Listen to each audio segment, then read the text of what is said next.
DC here for another podcast.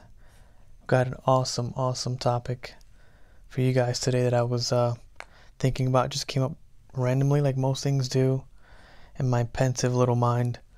It's an awesome concept. I was thinking today that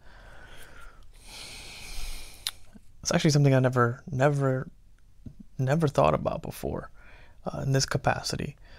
But in a world that's so materialistic and so confusing, so busy, that you have to figure out how to run lean, how to find clarity in your life, how to remove things that slow you down, that cause confusion, frustration, and stress. And I've talked about this a little bit in one of my other videos, this concept that I'm talking about. But I want you to think about this a little bit deeper, right? I started thinking about this in a way I've never thought about before. And let's say you have loads of money, right? That's usually the goal, is to move up in your career, save money, invest money, have a business, pursue all the cars and the houses and the vacations and jewelry and the expensive clothes and all that fun stuff, right? All the materialistic things. I want you to look at things a little bit differently. And that's not through the ends of materialism or pursuing objects, right? Rather, to pursue experiences, right? Materialism versus experiences. And I want you to think about something. Experientially, and I'm not even sure if that's a word, but it is a word now because I just made it up. And we're going to use it. Experientially, there's only so many things you can do that materialistically there's a cap for. And what do I mean by that? If you have a lot of money, right? And let's say you have, or your goal is, a luxurious vehicle or a fast sports car, right? There are tons of luxurious vehicles out there, tons of sporty fast cars out there, right? Materialistically, you can pursue that your whole life and never make a dent because of how many vehicles there are, right? You can have, let's say you want, 5 different cars and they're all, high-end vehicles. You can get those, right? That's possible in your lifetime. But experientially, there's a cap. What do I mean by that? Let's say you're really into sports cars, right? You want something, a fast-looking car, a fast-driving car, and that's something you're pursuing. That's a goal of yours to be able to drive fast cars or own fast cars. While there's nothing wrong with that, I'm going to challenge you to think about this a little bit differently. Experientially, most fast cars are going to be the same thing. What do I mean by that? Right? If you want a fast car, let's say a car that goes 180 miles an hour, right? Let's just say it's a Ferrari, right? You're going to get in this car. It's going to look super sporty. It's going to feel very sporty on the inside, right? It's going to look a certain way. It's going to sound a certain way, and it's going to drive very fast, right? Very fast 0 to 60 times, very fast top speed. And the experience of driving a fast car and owning a fast car is one thing, but how much different is the experience of driving one fast car to another fast car, right? It's also going to look sporty from the exterior. It's going to be, luxurious and sporty on the inside. It's going to sound, it's going to rev nicely. It's going to have like a loud engine, right? You're going to have very fast 0 to 60 times and very high top speed. That's not going to change much from high-end car to high-end car, right? So if experientially you want to know what it feels like to own this car or drive a fast car, for those reasons I've already mentioned, you can do that. But experientially, what's the difference between all of those high-end sporty cars? Experientially, there's not much, right? Because you're also going to get a nice looking car that's fast, right?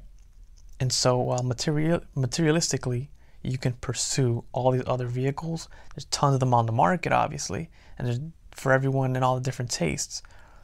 But experientially, there's not going to be that much of a difference from one fast car to another fast car, right? If they're just driving fast car to another fast car, they're not going to be all that different in terms of the experience.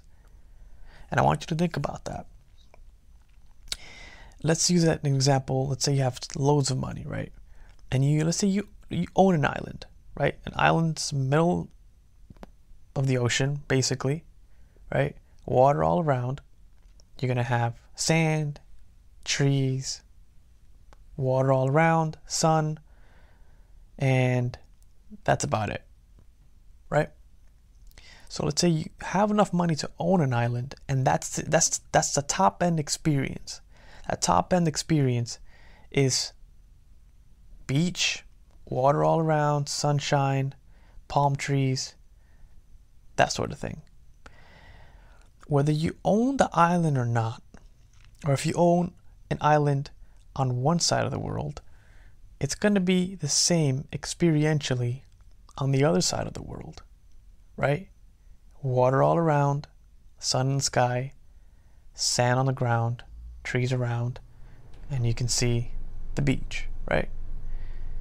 Whether you own it here or there, or whether you don't own it and you're just experiencing it like any other normal person would, right?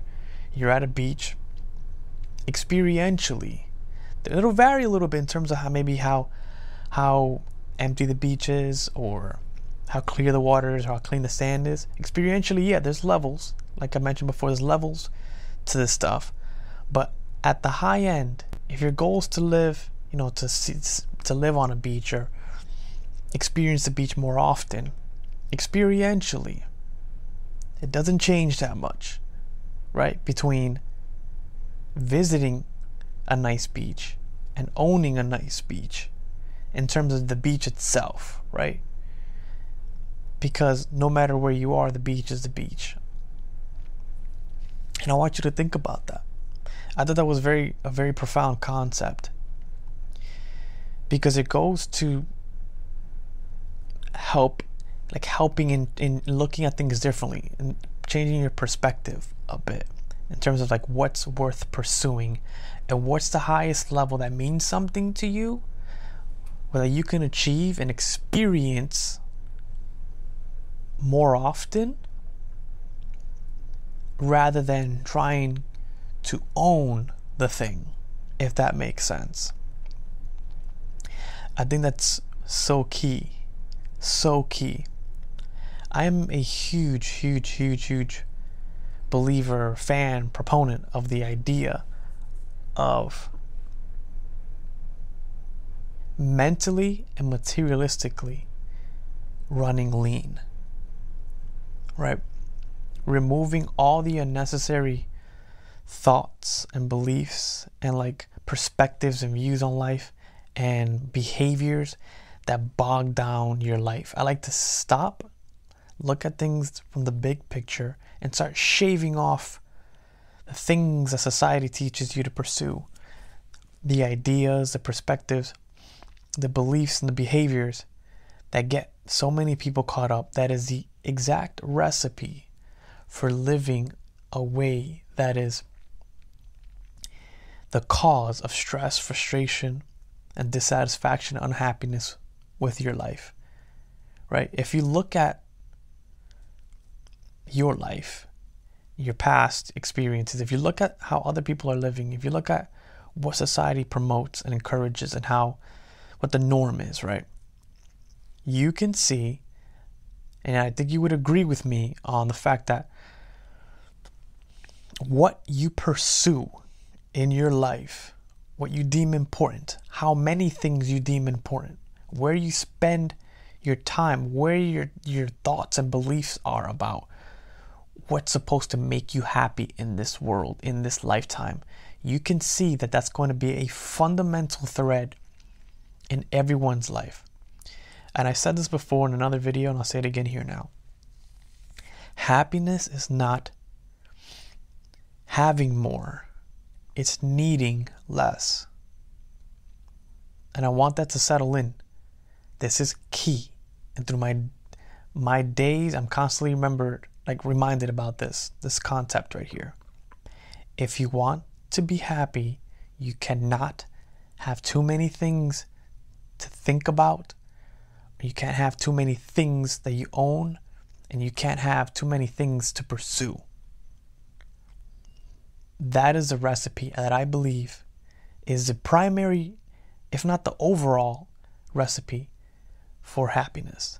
Because what it fundamentally does is it strips you from the BS, from the weight of the world that someone put on your shoulder and told you to carry. It is better to have less and need less any time of the day, any day of the week. Why do I say that? All our problems stem from either having too much or needing too much. If you chase the experience, the experiential value of the thing, and not the thing itself, then your perspective switches and changes on life, and it's going to change your behavior, your outlook on your life, and how you move in your own life. And it's going to remove that excess weight that you never knew you were carrying, right?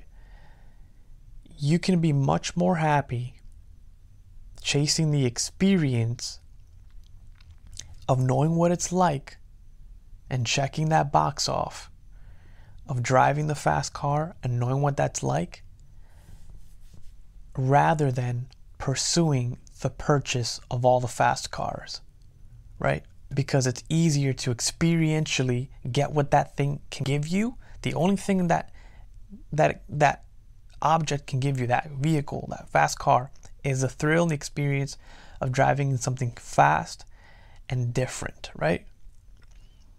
So chase that so that you know what that feels like, rather than the pursuit of the fast vehicle, because it takes a lot longer to get that vehicle, if you ever get it, or those vehicles, right? And so you're creating an A to B point, and you're putting that B very far away and saying, I have to own this thing, and it needs to be this high-end, top-end thing that I have to work for a long time and sacrifice and compromise and do all this stuff for, so that I can know just what it's like to drive in a fast car, right? So one guy is paying a very, very big price to pay for that experience, the only experience that object can give you, that car can give you. He's paying a high price for it, right? And he might not even ever get it. And so I want you to think about things in terms of, what's the experience I'm pursuing here, right? What's the experience? And just to throw out an example, let's say you rented this vehicle. Let's say you know the car that you've always wanted, right? And you rented it for a couple of days, and you drove it. Maybe you went to the track, or you just drove it on a road trip. You went somewhere, maybe a couple 100 miles away from your home, and you took a vacation, whatever the case may be. You now know experientially what that object can give you, which is a thrill of being in a fast car, so that you personally know what it's like without even owning the car, right? So what's more important, the experience of it or owning it? That's the question. What's more important, the experience of it or owning it? Because the reason why you want to own it is to experience it.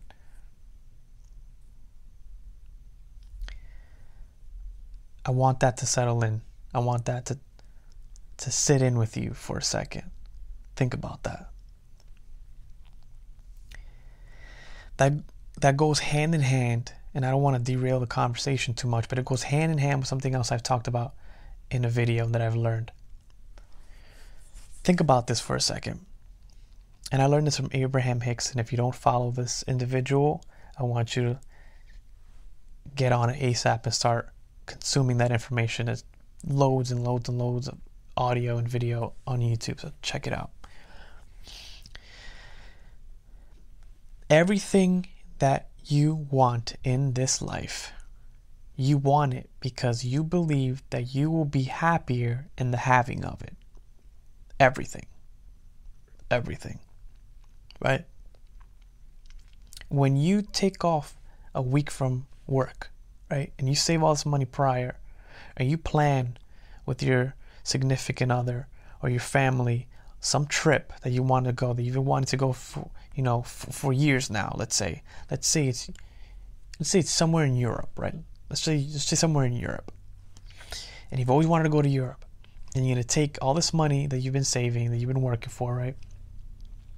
You're gonna take that 1 week off of work when you know you only have 2 in the year, right? If that applies to you, and you go on this vacation.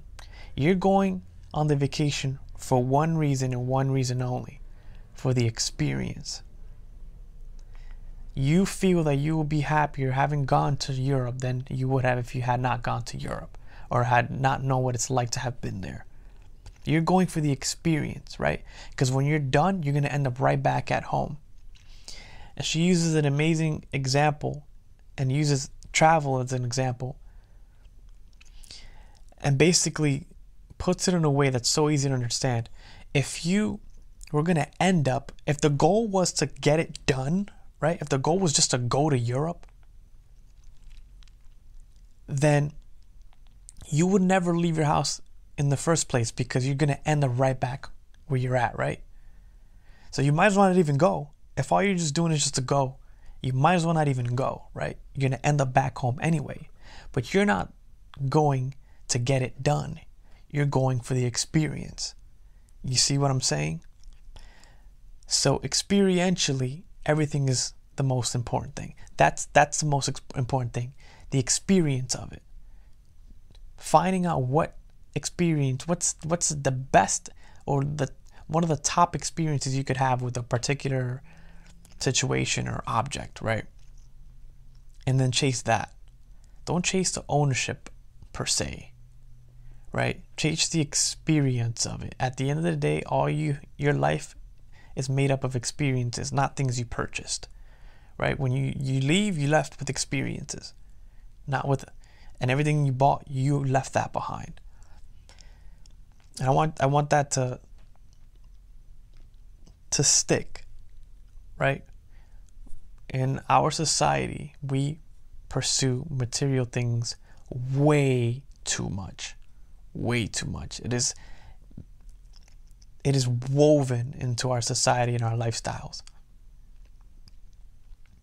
And it has to be in order for these companies to sell you stuff. If you didn't care so much about materialistic things, how would they make their money? There would be no form of advertisement that would work on you if you didn't care. You see what I'm saying? And so the way you take your power back and your awareness back is to become enlightened about that. If you want too much, it causes stress and frustration in your life, because you're constantly pursuing things and you're constantly putting yourself in A and sending B all the way over there for you to pursue. The larger the gap between A and B, the more frustration and lack you're going to feel, because you know you're so far away from it. You don't want too many of those, especially unnecessarily. I will say that there's experientially that there's a value to the pursuit of things and acquiring those things and accomplishing achievements. But you have to be careful with that. It's not at the level that our society makes it. It's not. It's the experience that matters in everything. The reason why you want more money in your job or in your business is so that you can buy things that give you an experience, or go places that give you an experience. That's it. Everything comes down to experience. So chase experiences and experiential value of things, and not so much the experience of pursuing something or buying a materialistic thing.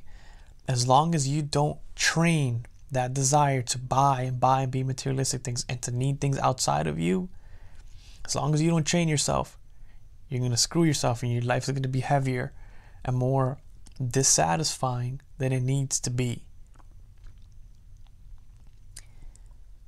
Happiness is not having more, it's needing less.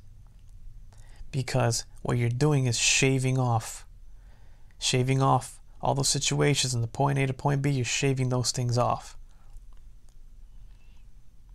And you're left with only the ones that really matter to you. And then now you realize, I could actually accomplish these things, and in a realistic time frame, compared to pursuing things that are going to take a long time to accomplish, and then that in itself causing a feeling of lack and dissatisfaction in your life, right? Be careful in allowing other people to tell you what's most valuable to you and what's worth pursuing in this life, right? What I'm telling you is from my experience, right? There's nothing to buy here. In fact, I'm telling you to buy less. That's exactly what I'm telling you to do, if you think about it, if you listen to the message. But I don't want to make this super long, guys, so I hope you guys got something out of this podcast. Let me know if you like this format. I'm going to be doing these a lot more often, and kind of balancing out the videos. Sometimes situations don't allow for recording a video, or getting all the lighting properly set up and getting all the techie stuff set up to knock out a video. Kind of sometimes it just impedes with the creativity and the inspiration. Sometimes I just want to grab a microphone and record a message that I'm inspired to talk about, and that's important, right? The message is more important than the technology. So let me know if you enjoyed this podcast and if you like this format, and I will see you guys in the next one.